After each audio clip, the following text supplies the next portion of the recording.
My interview with Celine Dion, but Celine would not be the megastar she is today without the lifelong dedication of her manager and husband, Renee and Jalil.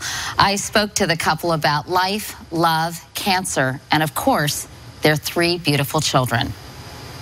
First of all, how are the boys doing? The boys are doing fantastic. The twins, it's such a joy to see them run all over the place. But for me, what's great is our other son, RC. He just turned 12, and now we do all sorts of things together. He's like an athlete. He plays baseball, basketball. I also heard, Renee, that you taught him how to play poker. Is this true? We do play poker together. For fun, not for real money. That's good. Thank you for precising. I'm saying we live in Las Vegas. The kid has to learn everything about. No, but listen. No, what you're trying to say right now, if I'm not wrong, is that if he's got to do it, you better do it right. You better learn from the professional, right? Yeah. And I think you're not bad, honey. No, we're having so much fun together. Yeah, that's the main thing. A lot of things. That's so nice. And it's a close relationship. You went through IVF 6 times to have the twins, and I know you went through once for RC. Mm-hmm. But you've been very open about it, Celine, and I'm just curious, why did you want to share that with people? Why did you think that was important? I really thought that there were so many women feeling that there was no hope. So many women who didn't know what to do. Maybe a lot of women didn't know that that could be done or it was okay to do. A lot of people maybe think that it's going against nature. Am I going to push nature so much to that level? Is that right? And I also it made me feel good to know that it's not because our life is extraordinary. We're normal people as well. We have our struggle. We wanted a child, and it made me feel even more normal to tell them that it's been very difficult for us to have a child, and we went for help. We have decided that that was okay because technology is there, and there's nothing wrong to have the help. Would you like to have more kids? Oh my God, if you talk to me, I'd love to have 14.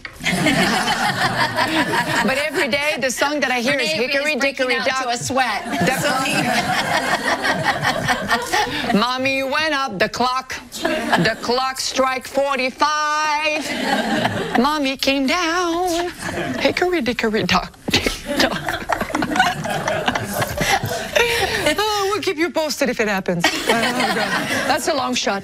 Do you ever worry, Renee? I mean, you are older than Celine by 26 years, and I know that when I had my kids, I always thought, okay, well, when Ellie graduates from college, I'll be 56. And do you ever think about that, and do you ever worry about it? Not at this point. It wouldn't give me anything to worry. I'm very good with numbers, but I don't... Unlike your wife.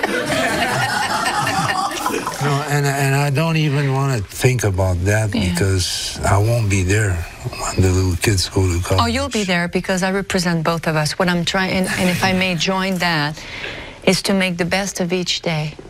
Because if you think of tomorrow, maybe I'm the one who's going to go first. We don't know. Nobody knows that. And whatever happens, happens. And I will always represent you as mom and dad.